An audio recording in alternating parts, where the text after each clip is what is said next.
It is now 4 o'clock, and we are going to just go through some of the deep dive introductory slides, just to give some housekeeping notes and some notices that are coming up.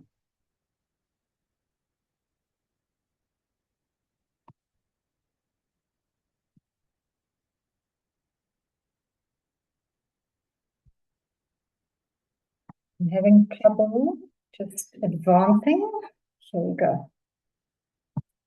Right, so first of all, just to thank our team, well, the Blood SA team, led by Professor Stella Berg, Dr. Nicolai Smith, and Mrs. Michaela Brooks. They're all making sure that deep dive happens regularly and efficiently every week.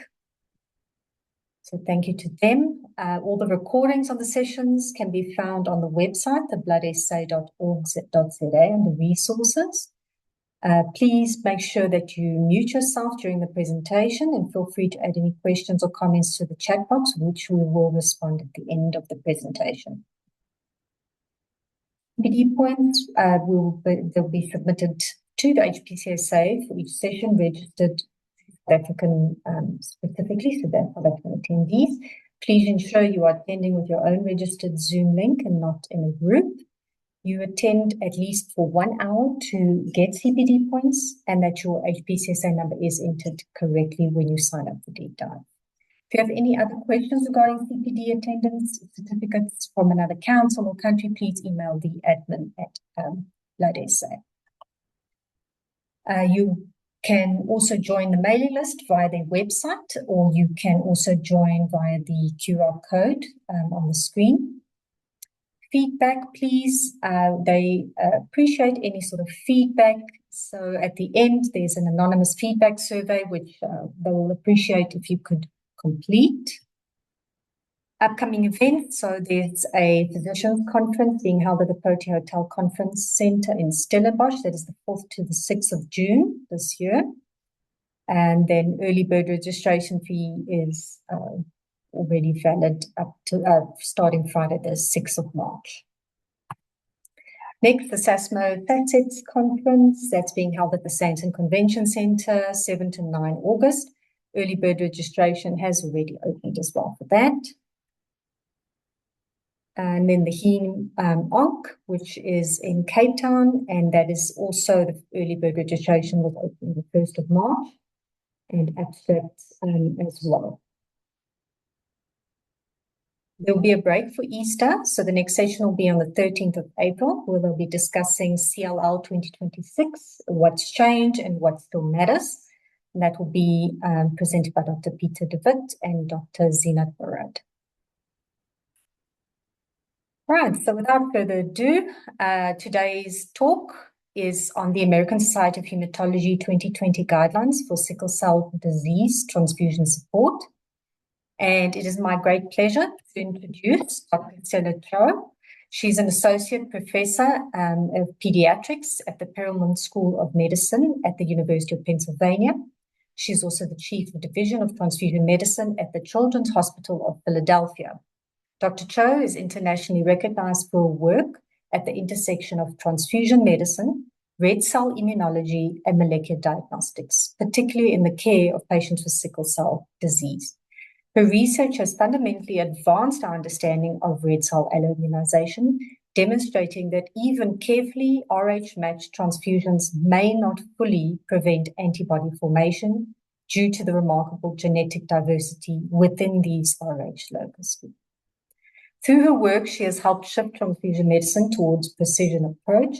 She's been integrating molecular typing, donor-recipient matching, and genomic technologies to reduce transfusion complications and improve outcomes of patients who depend on chronic transfusion therapy. In addition to her research, Dr. Chou has played a key role in the development of evidence-based practice, including contributing to the American Society of Hematology guidelines on transfusion support in sickle cell disease, which is the topic of our discussion today. A topic that sits at the interface of laboratory hematology, clinical care, and emerging genomic technologies. Dr. Chou, we are delighted to have you join us today. Thank you very much, and we look forward to hearing your insights. Great, thank you. Thank you for that kind introduction. And I am going to just share my slides. Okay, so you should be able to see my slides now.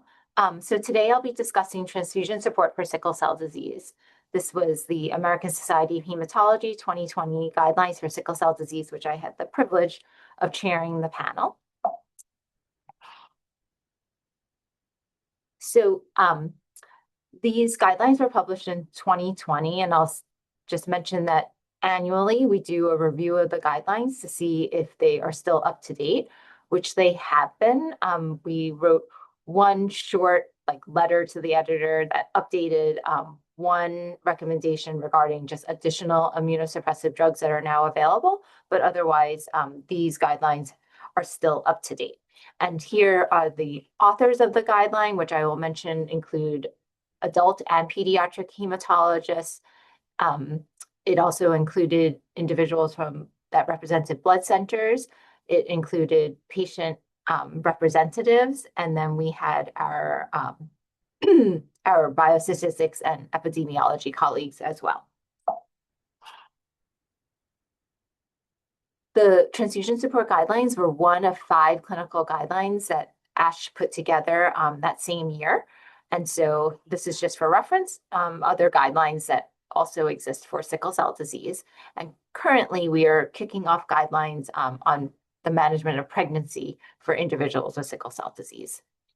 So how were these guidelines developed? First, a panel was formed. Each guideline panel was formed following these key criteria of having a balance of expertise and close attention to minimization and management of conflicts of interest.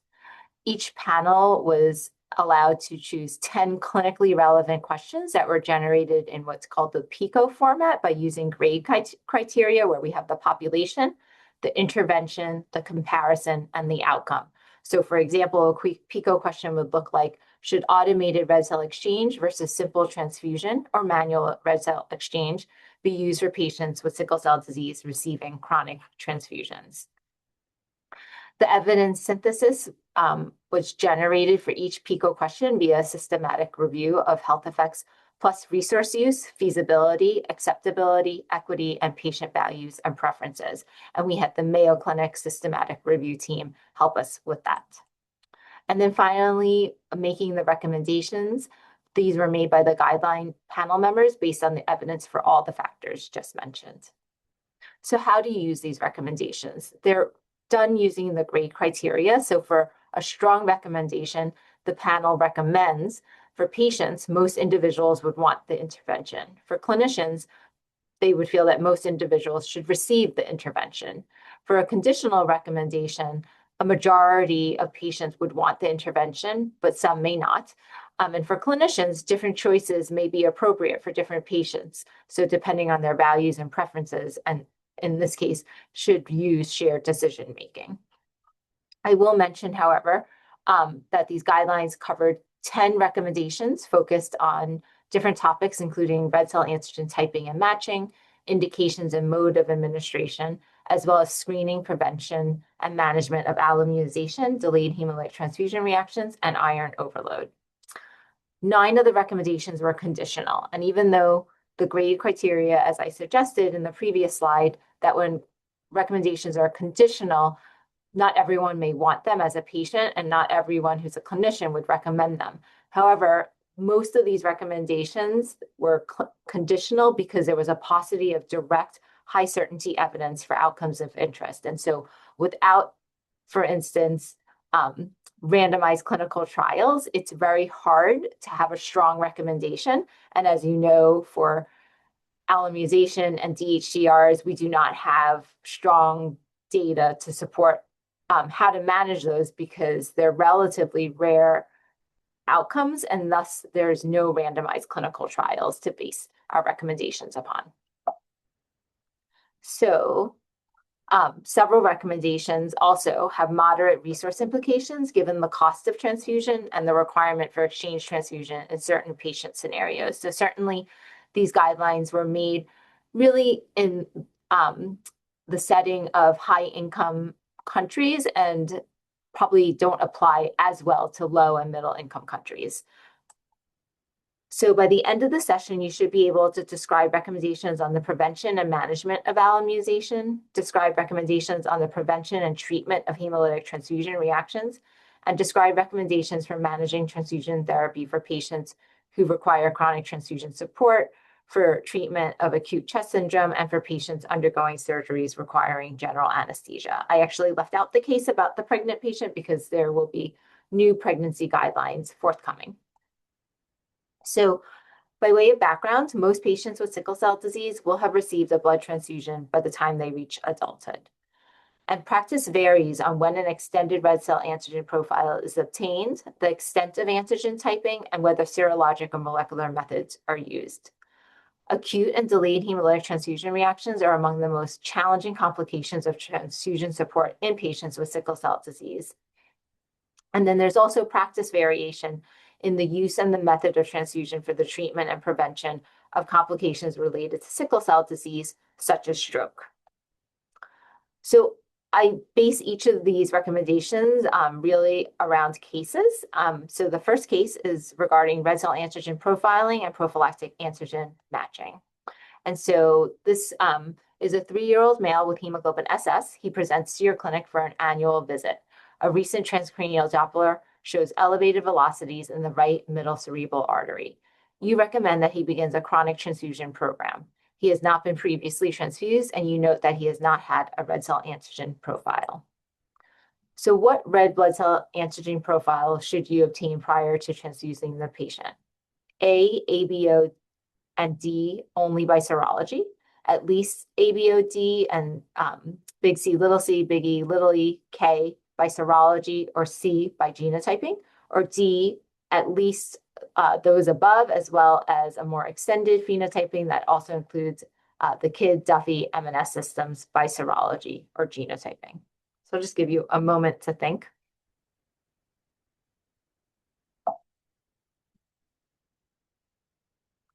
So we would recommend that at least ABO, D, C, and E, so the RH system, KEL, and then the extended phenotype be performed by serology or genotype. And so this is a recommendation that it should be done by genotype or serology over ABO, RHD typing alone for all patients with sickle cell disease, including all genotypes such as SS, SC, S beta, 0 or plus at the earliest opportunity, so optimally prior to the first transfusion. And again, this is a conditional recommendation with very low certainty in the evidence about effects because there are no randomized clinical trials. An extended red cell antigen profile should include the following antigens at a minimum. Red cell antigen profile should be made available across hospital systems, and a serologic phenotype may be inaccurate if the patient has been transfused in the past 3 months, and so you may turn to a genotype in that scenario, or wait till 3 months from their last transfusion. The panel suggested, this I just realized is a little bit repetitive, but again, the extended red cell antigen profile by genotype or serology. They also included some best practices. So in addition to what I mentioned before, genotyping is preferred for the additional antigen information and increased accuracy for, among other things, C antigen determination and Duffy B antigen matching. So with the genotyping, we can pick up partial big C antigens. And in that case, if the patient doesn't have a conventional big C antigen, when most of us are providing prophylactic big C, big E, and K matching, we will put a patient on prophylactic big C negative matching if they only have a partial big C and no conventional big C. And then for the Duffy B antigen matching, this primarily is important when patients qualify for extended matching beyond RH and K.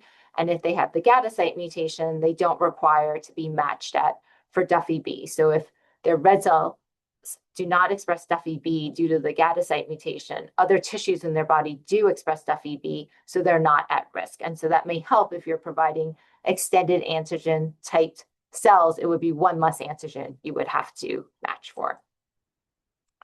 So the rationale for this recommendation was that the extended red cell antigen profile needs to be performed only once. It reduces alloimmunization when used to antigen match patients with blood donors. And it expedites antibody identification and aids donor unit selection when a patient requiring transfusion presents with a positive antibody screen. So this patient, we obtained an extended red blood cell antigen profile by genotyping prior to the child's first transfusion. You can see on the panel on the right shows their extended antigen phenotype. He's scheduled for transfusion tomorrow. So when ordering his blood, the blood bank would like to know which red cell antigens to match for. So now you have the following results. And so here for example, this patient is Duffy null, but the Duffy B null, the Duffy B antigen expression is affected by the gadocyte mutation. So this patient would not be at risk for anti-Duffy B.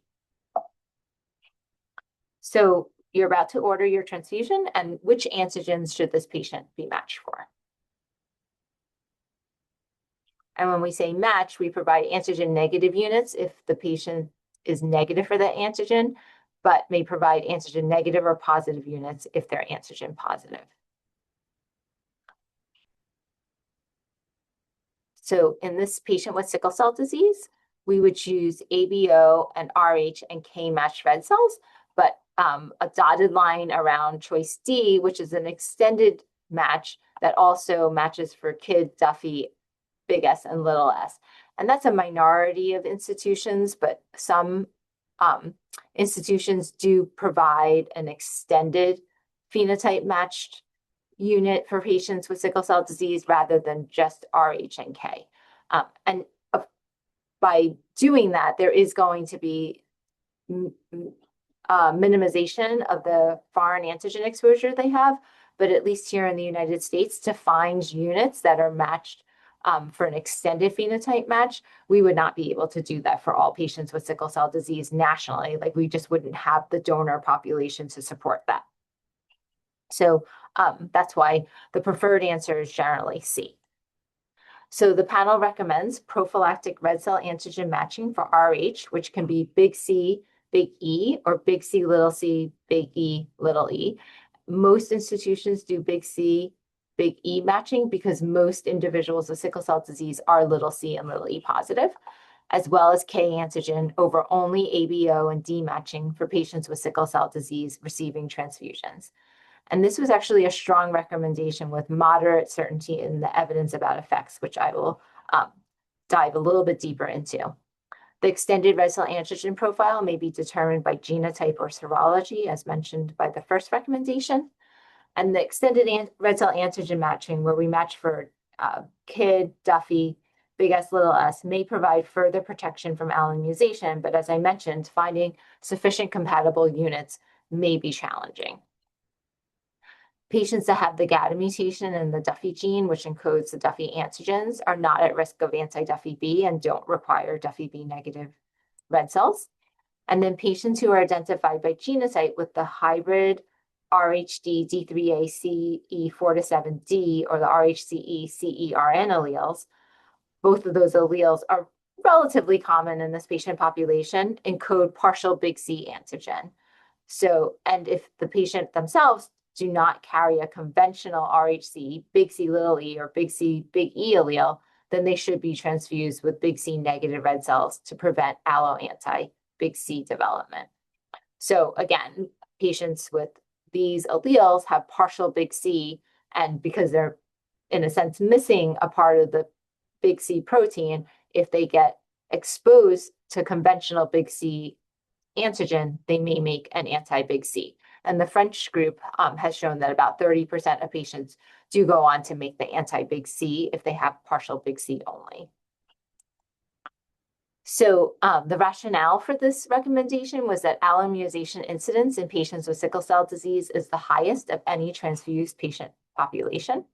Transfusion burden, inflammation, and Rh genetic diversity play a role for this high rate of alloimmunization.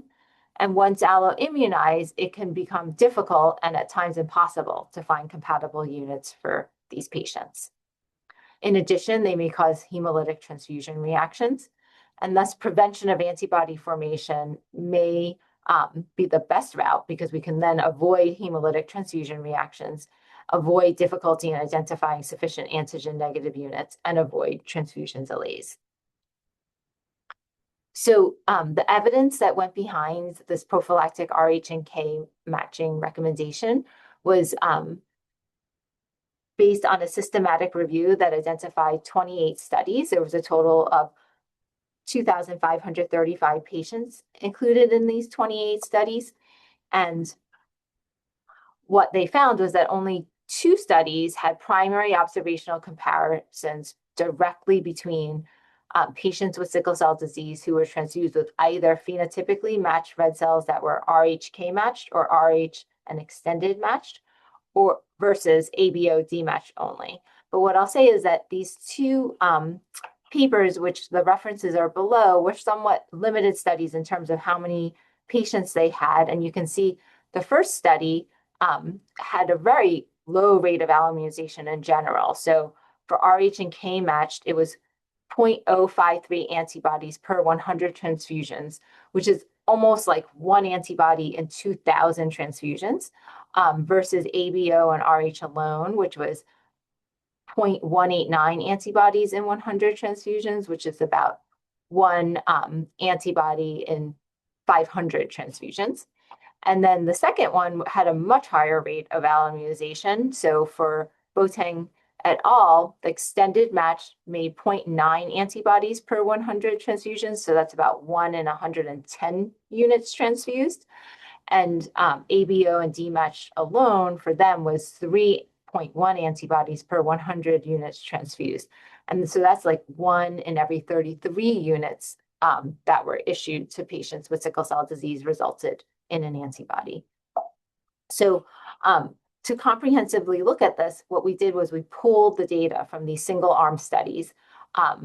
And on the right is a graph that we included in the supplemental of the guidelines, which showed basically at the top are studies that had patients who got ABO and D matched only. And then in the middle, you see extended matching or extended or CEK matched. And then at the very bottom is the CEK matched studies. And what we found was that if you had just RH and K matched alone, when we pooled the data from all of these studies, so each of these studies had to tell us how many antibodies, what antibodies they made, and how many units were transfused in that cohort. And what we found was that for RH and K matched, the rate of alloimmunization was 0.4 per 100 units transfused, which is 1 antibody in every 250 units transfused. If you provided extended matched, it was lower. It was 0.25 per 100 units, which is about 1 in, I think, 750 or 800 units.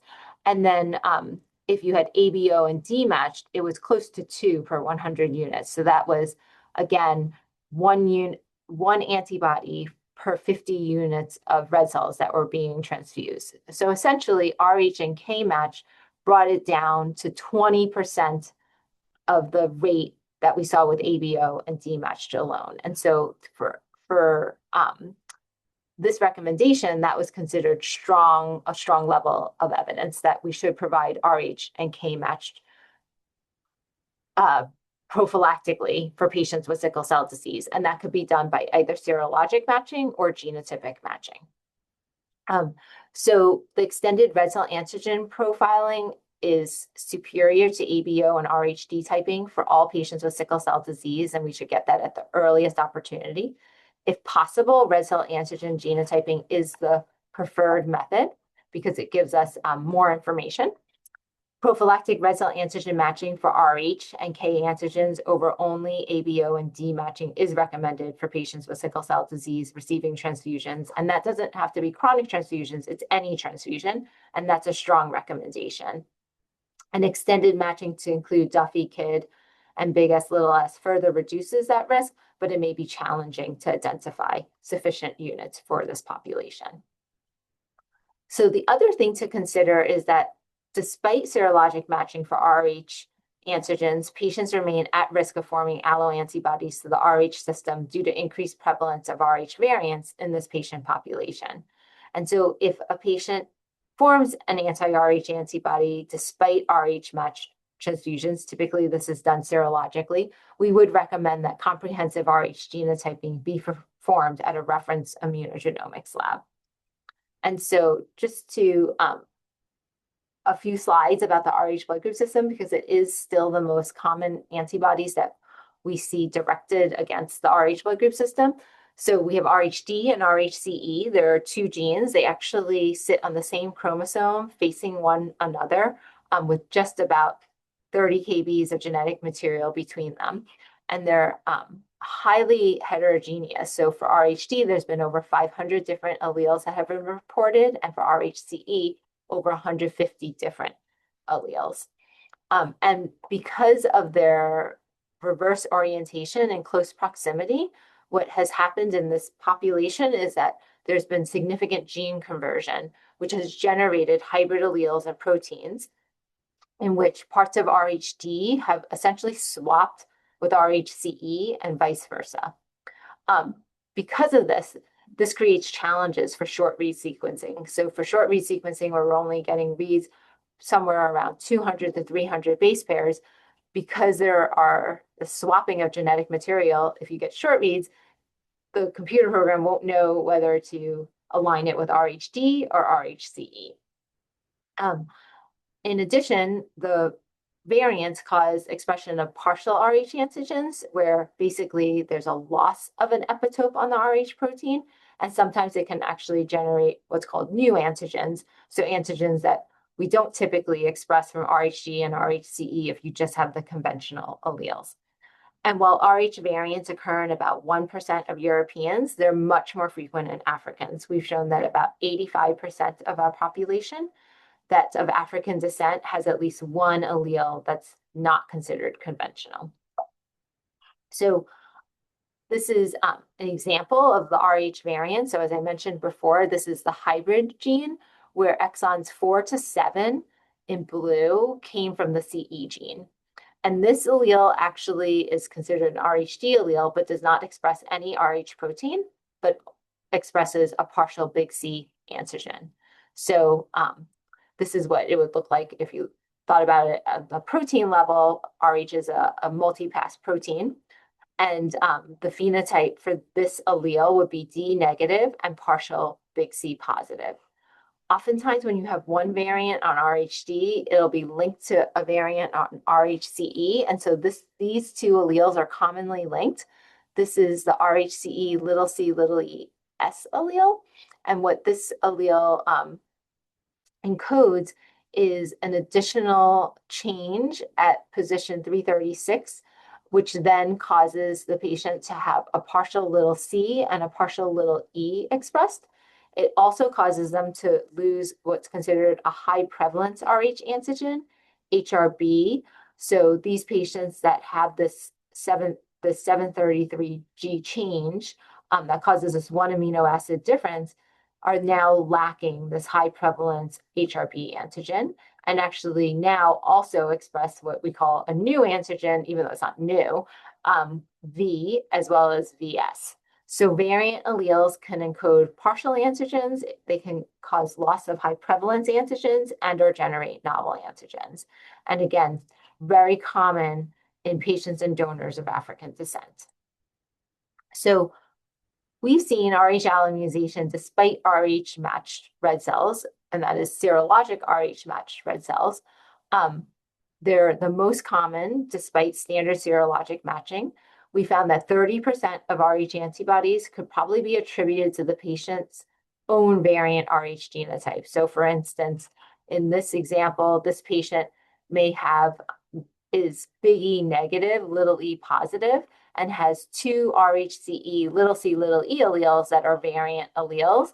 And if exposed to, say, conventional little c little e, they can form what is considered an allo anti-little e because they are become immunized to an epitope that they themselves don't express. We also think that Rh variant on the donor red cells has been an underappreciated risk factor, primarily because to find sufficient CEK matched red cells for our patient population, at least in the United States, we rely heavily on a donor population that's also of African descent. And then lastly, precise Rh antibody identification is often difficult to identify because of these variants, and that's something else to keep in mind. So the second case is addressing hemolytic transfusion reactions. This is a 34-year-old patient with hemoglobin S beta 0 thalassemia who develops fever, dark urine, and flank pain a week after a transfusion for preoperative preparation. His hemoglobin is 5.6, which is 2 grams per deciliter lower than his pre-transfusion hemoglobin. The antibody screen is positive, but no antibody specificity is identified by the blood bank. So what is the best first step in his management? So in this case, we would recommend steroids and IVIG. The recommendation from the ASH panel was that immunosuppressive therapy, whether it's IVIG, steroids, rituximab, and/or eculizumab, over no immunosuppression in patients with sickle cell disease is recommended in the scenario where a patient's having a delayed hemolytic transfusion reaction and there's ongoing hyperhemolysis. And so we will define those. So a DHTR is defined as a significant drop in hemoglobin within 21 days post-transfusion associated with one or more of the following: a new red cell alloantibody, hemoglobinuria, an accelerated hemoglobin S percent increase with a concomitant fall in hemoglobin A percent post-transfusion, and this is oftentimes the laboratory study that helps us the most, relative reticulocytopenia or reticulocytosis from baseline, a significant rise in their LDH from baseline, and exclusion of an alternative cause. For hyperhemolysis, that's generally defined as a rapid hemoglobin decline to below the pre-transfusion level and a rapid decline of the post-transfusion hemoglobin A percent level. So the case I described, they had a rapid hemoglobin decline to below the pre-transfusion level, and so considered to be in a hyperhemolytic crisis. And so in patients with life-threatening hemolysis, immunosuppressive therapy should be initiated promptly. The potential harm of not providing immunosuppressive therapy to an individual experiencing a DHTR with ongoing hyperhemolysis is possible, but very unpredictable. So first line is considered IVIG and high-dose steroids. Second line would be eculizumab, and that's because there is definitely a complement-mediated component to alloimmunization and DHTRs. And then in terms of rituximab, it's primarily indicated for potential prevention of additional alloantibody formation in patients who may require further transfusion. So for instance, a patient who may have had a stroke, had a delayed hemolytic transfusion reaction, and you managed that current delayed hemolytic transfusion reaction. But in this case, if we didn't find an antibody specificity, you would probably want to treat that patient with rituximab, knowing that you are going to likely put this patient on chronic transfusion going forward. When no antibody specificity is identified, avoidance of further transfusion is recommended unless patients are experiencing life-threatening anemia. So if a transfusion is warranted, you could consider extended matched red cells. So the patient now has had 3 similar episodes. Going forward, the best course of action for this patient who has a history of delayed hemolytic transfusion reactions would be to manage with the following. Choose all that apply. No additional precautions, delay transfusion, ABO-RH and extended matched red cell units, steroids and IVIG, or rituximab greater than 4 weeks prior to transfusion for preoperative preparation. So this is a patient who now has shown us that they've had repetitive delayed hemolytic transfusion reactions. And so in this case, we would choose to give them ABO-RH and extended matched red cell units, use steroids and IVIG surrounding their next transfusion, and also if they were going to have the time knowing that they were, say, going to have a surgery and we just wanted to do preoperative preparation and require transfusion, we would treat them with rituximab at least 4 weeks prior to that transfusion.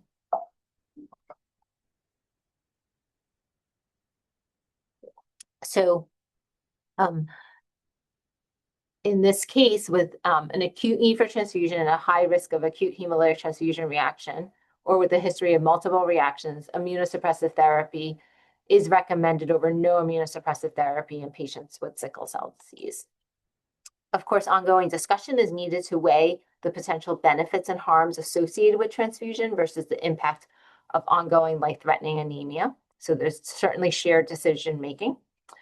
And to consider the respective mechanism of action for the choice of therapy. So IVIG and steroids, typically if they're having ongoing hemolysis or you're about to transfuse them currently, to consider rituximab if you have time and you want to deplete their B cells and prevent them from further immunization events.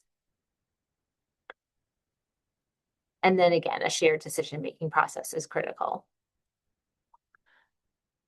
Overall, these are rare clinical situations in which patients are experiencing life-threatening anemia and oftentimes require immediate red cell transfusion and or compatible blood cannot be found. So for instance, patients with alloantibodies for whom antigen negative blood is unavailable.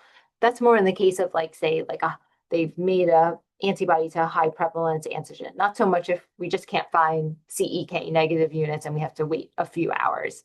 It's more in the case where we know that even if we waited a day, we might still not be able to find them compatible units. And or have a history of repeated episodes of severe hemolytic transfusion reactions with or without an antibody specificity, even when the compatible blood is available. The morbidity and mortality associated with acute and delayed hemolytic transfusion reactions is weighed against the potential adverse effects that are typically experienced with these immunosuppressive agents. And interventions aimed at inhibiting antibody-mediated hemolysis, such as IVIG and steroids, may be more effective in preventing potential acute hemolytic transfusion reactions, whereas efforts to prevent a delayed hemolytic transfusion reaction may benefit from an immunosuppression that mitigates new alloantibody production, such as steroids and rituximab. So in summary of the management and prevention of hemolytic transfusion reactions, acute and delayed hemolytic transfusion reactions are among the most challenging complications of transfusion support in patients with sickle cell disease. Immunosuppressive therapy should be used for patients with sickle cell disease with a delayed hemolytic transfusion reaction and ongoing hyperhemolysis, and with an acute need for transfusion and at high risk of acute hemolytic transfusion reaction, or with a history of multiple reactions and you're worried about another delayed hemolytic transfusion reaction. And so the last case is centered around our approach to transfusions in chronic and acute settings. So this is an 8-year-old patient with hemoglobin SS who had a sleep study showing sleep apnea and needs a tonsillectomy and adenoidectomy. The ENT surgeon has asked for preoperative management recommendations with regards to a transfusion plan. His baseline hemoglobin is 7 grams per deciliter. The procedure will take a little over 1 hour. And so the best response is no transfusion needed, B, red cell exchange, automated or manual, C, simple transfusion, or D, 1.5x maintenance IV hydration 12 hours prior to surgery.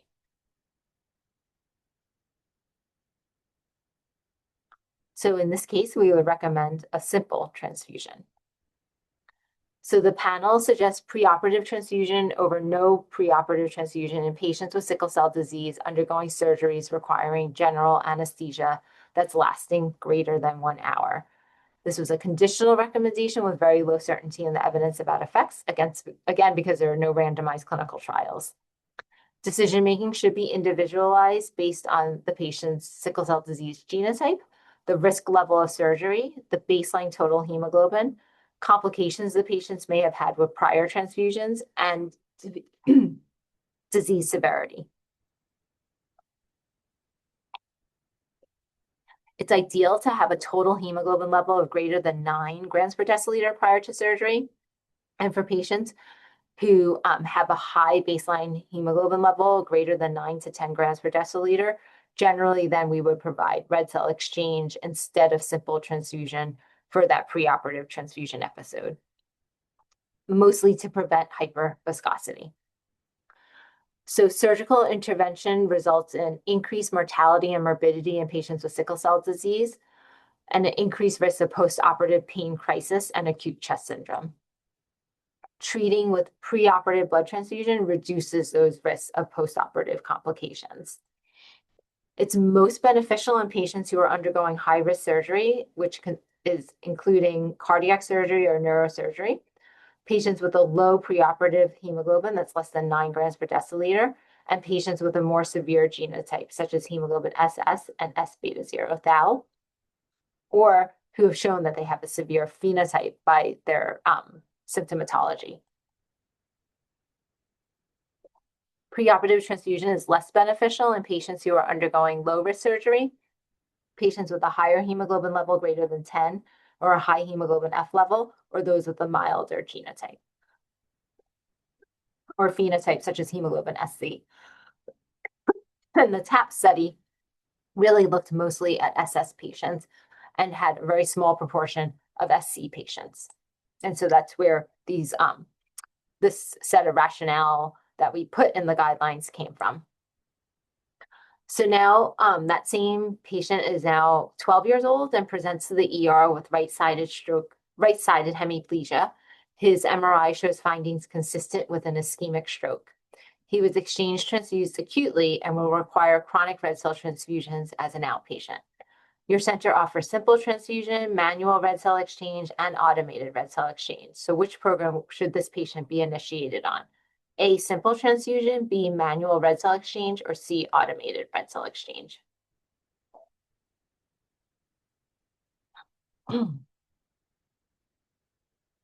So for this patient, automated red cell exchange would be preferred, but simple transfusion with iron chelation could also be an option.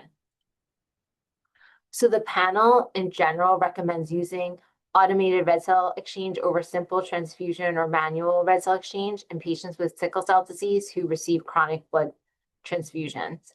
This is, again, a conditional recommendation with very low certainty in the evidence about effects, again, because there's no randomized clinical trials.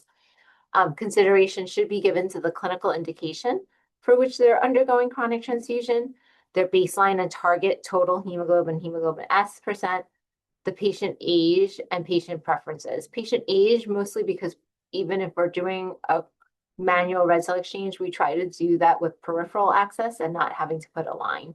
And so the younger patients are a little bit more difficult to do it with peripheral access. We also consider iron overload status and their iron chelation compliance, the feasibility, and then also the availability of compatible red cells, since red cell exchange typically does require significantly more red cell units than simple transfusion. So when considering the mode of chronic transfusion therapy between simple transfusion, manual red cell exchange, and automated red cell exchange, simple transfusion can typically be done with peripheral venous access, whereas manual and automated red cell exchange may require an indwelling central catheter that then puts patients at risk for infectious complications and thrombotic complications. Simple transfusion requires the fewest red cell exposures, whereas automated requires the highest red cell exposures, and manual red cell exchange is intermediate. Simple transfusion does come with iron loading that is inevitable and would require iron chelation, whereas automated red cell exchange generally results in minimal iron loading, and manual red cell exchange is intermediate. Simple transfusion, you have the risk of potential circulatory overload and potential hyperviscosity, whereas automated red cell exchange, it maintains isovolemia, but it does require a specialized device and personnel. And then manual red cell exchange does minimize those blood volume shifts, but it still does require trained personnel. So those are just some of the considerations. The evidence for this recommendation was that there was 14 comparative observational studies that had 652 patients total. 9 of the studies compared automated red cell exchange to simple transfusion, and 6 of those studies compared automated red cell exchange to manual red cell exchange. Compared to simple transfusion, automated red cell exchange was associated with increased red cell unit requirement, which is not surprising, but it was not associated with increased alloimmunization or adverse transfusion reactions. Automated red cell exchange was associated with lower levels of iron overload, and it also increased the odds of achieving the desired pre-procedure hemoglobin S with shorter procedure duration and increased intervals between the procedures compared to simple and manual red cell exchange. So we achieved the goal hemoglobin S maintenance better with the automated red cell exchange. So a summary of the mode of chronic transfusion therapy compared to simple transfusion, the primary potential benefit of red cell exchange is the reduced iron overload. Compared to manual red cell exchange, the main benefits of automated red cell exchange are improved hemoglobin S suppression, reduced procedure time, and reduced procedure frequency, with no significant evidence of increased risk, specifically red cell alloimmunization. Simple transfusion may be preferred over red cell exchange for young patients with small total blood volume. So certainly those that are under the age of 10, typically we start them on simple transfusion before moving them to automated red cell exchange. Patients who are highly alloimmunized due to the availability of red cell units, and patients who would require an indwelling catheter, we may continue to do simple transfusion with iron chelation rather than choosing the catheter. So again, shared decision-making with the patient and the family.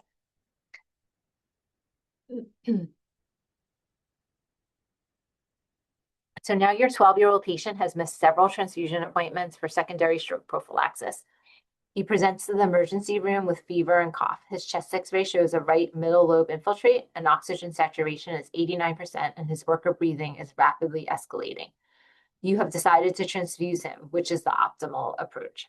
Simple transfusion, manual red cell exchange, or automated red cell exchange. So in this case, we would consider automated red cell exchange as the best choice. And this recommendation is based on the fact that the panel suggested automated red cell exchange or manual red cell exchange over simple transfusion in patients with sickle cell disease and what's considered severe acute chest syndrome. This was also a conditional recommendation with very low certainty in the evidence about effects. So red cell exchange for rapidly progressive acute chest that's not responding to initial treatment with simple transfusion or with a high pre-transfusion hemoglobin level that precludes simple transfusion is also indicated. This case where the patient's oxygen saturation was 89% would bucket the patient in the severe acute chest syndrome category and therefore recommend an automated red cell exchange. In this recommendation, the panel also suggested either automated red cell exchange, manual red cell exchange, or simple transfusion in patients with sickle cell disease and moderate acute chest syndrome. So this is more of a gray area because there was insufficient evidence to support automated red cell exchange or manual red cell exchange over simple transfusion if they had moderate acute chest. So the guideline panel determined that there's very low certainty of evidence for a net health benefit or harm of red cell exchange compared to simple transfusion to treat moderate or severe acute chest syndrome. The data was quite limited with few publications, relatively few episodes of acute chest that occurred mostly in children, and a high likelihood of indication bias. And although no evidence of benefit from red cell exchange was identified, this didn't imply that such an effect does not exist. And because automated red cell exchange can reduce hemoglobin F levels more rapidly than manual exchange, for those reasons, the panel for severe acute chest syndrome did recommend automated or manual red cell exchange over simple transfusion in patients with sickle cell disease. And then for moderate acute chest syndrome, it could be automated manual red cell exchange or simple transfusion. And then for pre-op transfusion, we do suggest it over no pre-op transfusion in patients with sickle cell disease undergoing surgeries requiring general anesthesia and lasting over 1 hour. So lastly, I just want to mention that there are some additional topics in the guideline. The guidelines have actually non-recommendation about red cell exchange with or without isovolemic hemodilution for chronically transfused patients with sickle cell disease. Because there wasn't sufficient evidence, they made a non-recommendation, meaning you could either choose red cell exchange with isovolemic hemodilution or without isovolemic hemodilution for those that are chronically transfused. There are recommendations regarding screening for transfusional iron overload in patients with a history of transfusion. And then there is also a non-recommendation regarding prophylactic transfusion versus standard transfusion care for pregnant individuals with sickle cell disease. And that's something that will probably be revisited now that there's going to be a specific guideline panel that is being put together this spring to address management of patients with sickle cell disease who are pregnant. In terms of future priorities for research, the guideline panel noted several priorities. One, comparison of serologic versus genotypic matching, notably for the Rh system. Outcomes from immunomodulation used to treat or prevent hemolytic transfusion reactions. The role of red cell transfusion in pregnancy. Optimal management of preoperative transfusion. And because most of the studies that are even available are in the era of not treating as aggressively with hydroxyurea, those recommendations may not be as pertinent now that most patients are on hydroxyurea, at least those that have hemoglobin SS and S beta 0. They also prioritize the comparison of outcomes between simple versus exchange transfusions for patients requiring chronic red cell therapy or for treatment of acute complications. And then data regarding the clinical significance of varying degrees of iron overload in patients with sickle cell disease was also a future priority for research. And then lastly, I just want to again acknowledge the guideline panel team members, which I acknowledged at the beginning. Also the Mayo Clinic Evidence-Based Practice Research Program, who did the systematic reviews. And then much of the slide presentation was also done in collaboration with Amar Zaidi, who is a hematologist at Children's Hospital of Michigan. We put the slide deck together, and this is slightly modified, but the slide deck is available on the ASH website. And if you are interested in seeing more about the ASH sickle cell disease guidelines, there is a link for all the guidelines, including ones that have come about since or on their way. So soon there will be a guideline regarding the use of hydroxyurea that will be published. And with that, I will take any questions.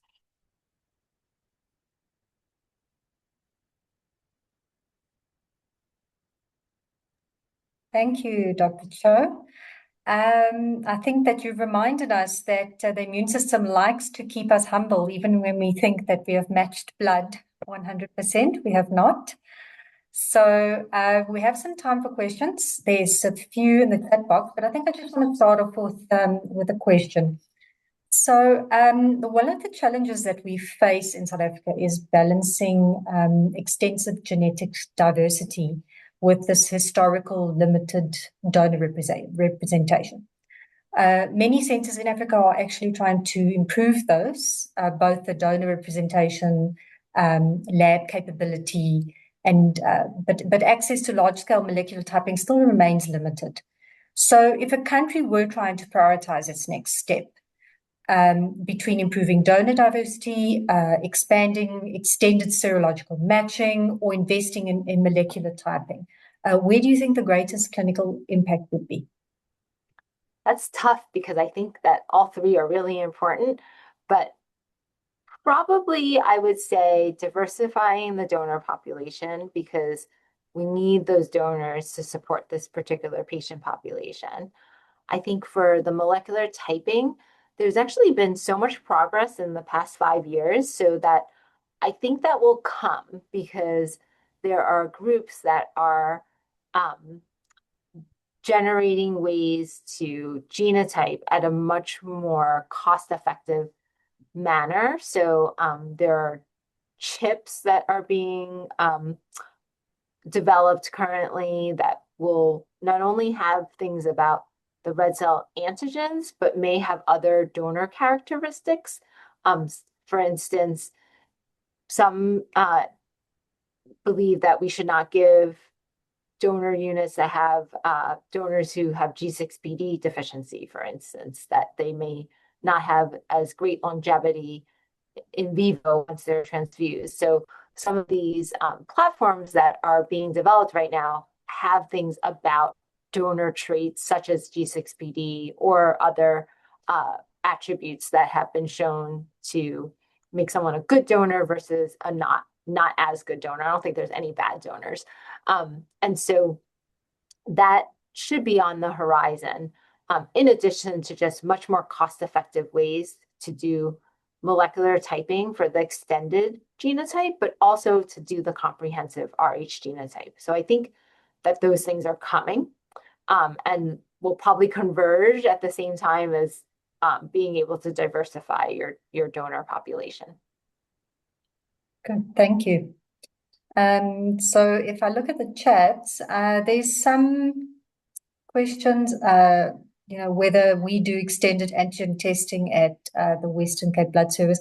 I can't answer that specifically. I know that the South African Blood Bank Service, you still have to ask them to do an extended panel. So it's not something that is just done. And then there's a question here from Andrew McDonald. Is it a question or is it a comment? It's a question. Please go ahead, Andrew. So thank you for an excellent talk. Just a question. So, I mean, we've got about not a lot of sickle patients, but we've got about 6 adults. So we're an adult unit on a chronic exchange program, some with previous strokes and others for recurrent acute chest syndromes. But we were really struggling to get the HBS down post exchange, and then we started a depletion exchange program. But I see ASH relatively recommends against doing that. So, I mean, as I said, you referenced it very quickly in terms of it's also in the recommendations, but we found it being so much more effective. But now I'm struggling that. I looked at the ASH recommendations the other day, and I saw this, and I'm going, oh my goodness, okay, not great. So maybe an expert comment. So it actually was a non-recommendation in the sense that because of the limited amount of data that was available, the recommendation was that one could either offer chronic red cell exchange with hemodilution or without hemodilution. So basically, the panel didn't choose with or without isovolemic hemodilution to be superior. I will say that in general, here at CHOP, we do take care of a fair number of young adults as well as adolescents who are on chronic red cell transfusion. And we tend to use isovolemic hemodilution in that patient population because you likely do have a small net effect of using slightly less blood per transfusion. We actually did do a deep analysis of our patients who we had chronically transfused over the last 15 plus years. And we saw that because we're a pediatric institution, we saw that patients who required less than 5 units of blood, if you did isovolemic hemodilution, there was no benefit to it. It didn't decrease the number of units we were using. It didn't decrease our goal of maintaining their hemoglobin S less than 30%. So we typically do the isovolemic dilution only for patients who require at least 5 units of blood, which I imagine in your adult population, you're mostly using at least 5 units of blood per exchange procedure. So I hope that answered your question. Yep, thank you.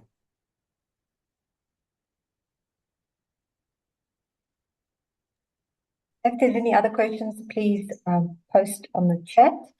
Otherwise, Stella, I'm going to ask you another question. So you mentioned that a lot of the recommendations in the ASH guidelines were conditional. So where do you think the most urgent research gaps lie? I think you mentioned it a bit. Yeah, I think there's several. I think my own question really is more about matching and whether we can avoid alloimmunization by just improved matching using molecular methods, only because I do think that we are at the cusp of using a lot more molecular diagnostics rather than serologic. And if you think about in terms of just access to care, using DNA-based methods is probably actually more accessible than serologic typing for low and middle income countries because it's DNA extraction, which can be automated, and then using these relatively inexpensive PCR-based assays that are soon going to probably be more commonplace. So I think understanding if we could improve our matching, both by avoiding Rh variants that the patient themselves don't have, but also just being able to know much more about the donor and what we're exposing the patient to, whether we can avoid a high rate of alloimmunization. In part because we find that when patients become alloimmunized, they oftentimes form antibodies in clusters. So they'll make one antibody, and then they make another one, and then another one, and then they might quiet down. It's usually not that they like make one if they're chronically transfused, and then 5 years later make another one. It's usually comes in clusters. So I think prevention is really key. Better. Yeah. And then I think we also have to probably do collaborative studies looking at transfusion in pregnant patients with sickle cell disease in different levels of acute chest. So for the moderate acute chest, like, does transfusion really help? We also know that when patients are inflamed, they're also at the highest risk of alloimmunization. So it would be really important to know in moderate acute chest, does transfusing them really make a difference in the outcomes of their acute chest? Does it prevent them going to the ICU or prevent them from becoming severe acute chest syndrome? Or are we adding harm by immunizing patients, by exposing them to blood at a time where they're highly inflamed? Yeah, no, that makes sense. Thank you. Yeah, I'm not sure. I don't really have too much to say about many alloimmunization cases where I'm from, the institution I'm from. I don't know if anybody else has any comments or share any feedback on anything that they've seen in their sickle cell patients at their institutions. We have obviously state-funded institutions, and then we have private medical institutions here. So it obviously varies depending a lot, how patients get treated, what's available at these centers. But most of all, we usually have, one blood bank service. So, they do provide for both state and private. I see Andrew has his hand up. Please go ahead, Andrew. Yeah, I'm sorry if I'm monopolizing the conversation. Thanks, Stella. Please go ahead.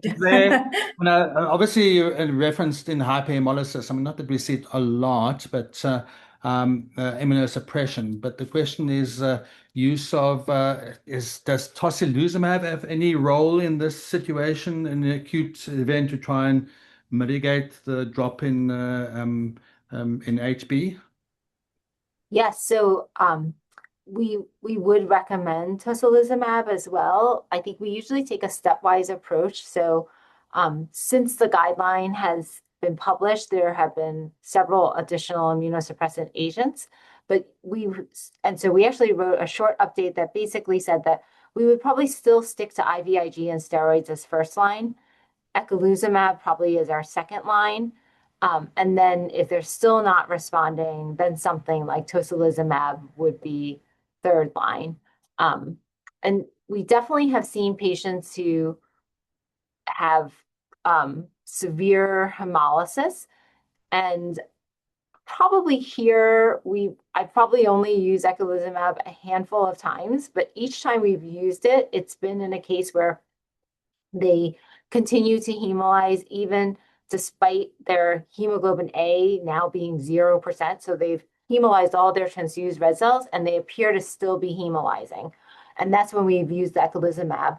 And it has generally been very successful in like slowing down the hemolysis such that we either can avoid additional transfusion in most cases in those scenarios, or just prevent them from becoming more anemic. I have not had to go beyond eculizumab. I know some others have, and I think my sense is that in adult patients with sickle cell disease, sometimes these hemolytic episodes are much more severe than what we see in children and young adults. But yes, tocilizumab would be like next line.